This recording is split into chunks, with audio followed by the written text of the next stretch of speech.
Oil and gas is a big part of Alberta's history, but most of that history is centered on Leduc No. 1 near Edmonton and the Turner Valley oil fields.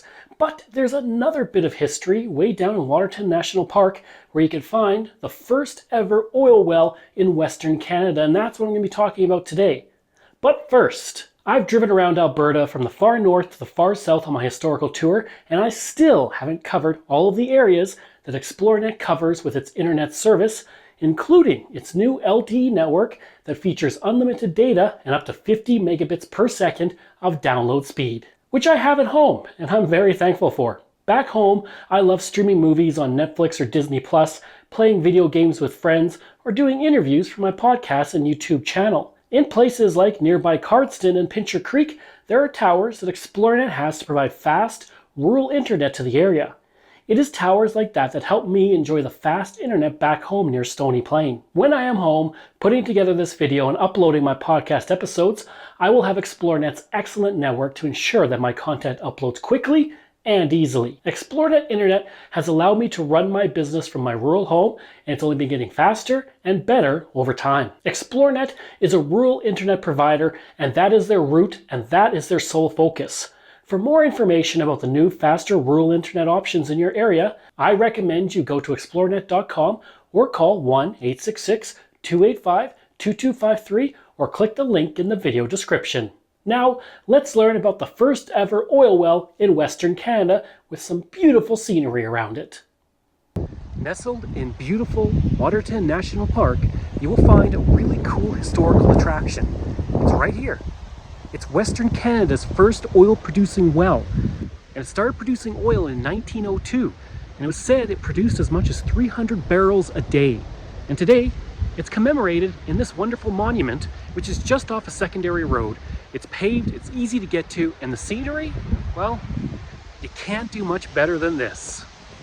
Oil in the area of Waterton National Park was known to the Indigenous for centuries. They had observed bears rolling in the oil, having been attracted by the smell in order to get rid of insects. The Indigenous would use the oil as well as a medicine. As early as the 1870s, the search for oil was on, and prospectors were drawn to the Waterton Lakes area based on Indigenous accounts of oil seeping to the surface and sitting in pools. By the 1880s, oil exploration had begun. In 1889, Alan Patrick became the first person to file a mineral claim on the oil seeps at Cameron Creek in the park. Based on his success, 150 more land claims were staked through the area, but access to the area was not easy. Now right now there's a paved road that actually leads straight here. It's easy to get to, it's about 15 minutes from Waterton Village, but if you think way back in 1902, it would have been very difficult to get to this location and to start drilling. It was no small feat, but if you gotta drill somewhere, I mean, you can't beat a beautiful place like this. In 1897, John Linehan came to the area and established a mineral claim at Cameron Creek, then called Oil Creek. 4 years later, he began to haul heavy equipment on a narrow trail into the mountains. He then erected a pole rig made of wood and powered by a 35-horsepower steam boiler. Drilling began, moving slowly at 30 feet per day, and the operation was plagued by equipment problems and overall inexperience in drilling. The well was drilled by tools hanging from a tripod rig. The rock in the ground was then broken by raising the drill bit and then dropping it. This resulted in frequent stopping in order to sharpen the drill. Cutting of the rocks were then removed by pouring water into the hole and hauling it up through the slurry. The rig itself cost $680, which was about $20,000 today. Then, on September 21st, 1902, oil was struck at 1,024 feet, and the output was high for the time, 300 barrels. Environmental regulations did not exist at the time, and a lot of the oil coming out seeped down the creek and turned Oil Creek into a literal oil creek at the detriment of the local environment. This well became the first oil well in Western Canada. A statement released by the company would read, quote, "Working the rich oil deposits found in Oil Creek and to win from Mother Earth the fluid which, in what is now known as the oil area, means fortune to the successful explorer." End quote. The Calgary Herald would report on the oil strike, quote, "John Linehan came in yesterday from the Rocky Mountain Development Company's oil property. Mr. Linehan brought back with him a barrel of oil which has been tapped at a depth of 1,020 feet." End quote. Linehan's company, valued at $500,000, began to issue out stock, with shares costing $1 each. It was proposed that 100,000 shares on the market would be sold for 50 cents per share as well. The area became known as Oil City, as I mentioned, as more people arrived to drill. Before long, though, the well casing failed and gravel began to fall into the hole. Drilling tools became stuck, and when attempts were made to dislodge the tools by increasing the steam pressure, this only resulted in the boiler bursting.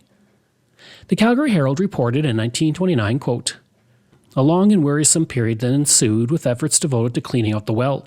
As fast as cavings were recovered, additional loose material poured into the well." End quote. By the time the tools became stuck in the well, the output was down to 40 barrels a day, showing the well was ready to dry up. All this oil was transported out in handmade barrels pulled by mules through the mountains. Shut down for an entire season, the well was finally cleaned out in 1904. By the time that well was finished, 8,000 barrels of oil had been extracted from the well, and the tools that were lost in the well were never recovered. The machinery was left in the mountains to slowly rust away. In 1942, as part of the war effort to collect scrap metal, some of the machinery was hauled out. In the 1960s, the rest of the machinery was removed as well. In the entire region, it's estimated there were 25 oil wells operating, and further attempts to gain oil would continue for decades until 1939, when oil exploration finished for good. In 1965, the location was made a National Historic Site of Canada, and 3 years later, in 1968, the current monument was erected to honor the area's history in Western Canada's oil industry. This location that actually had a very big impact on the future of Alberta. And while this area isn't really known for producing oil, now that it's a national park, it was the first time that Alberta really saw potential for oil coming out of the ground, which we would see later in Turner Valley and especially Leduc.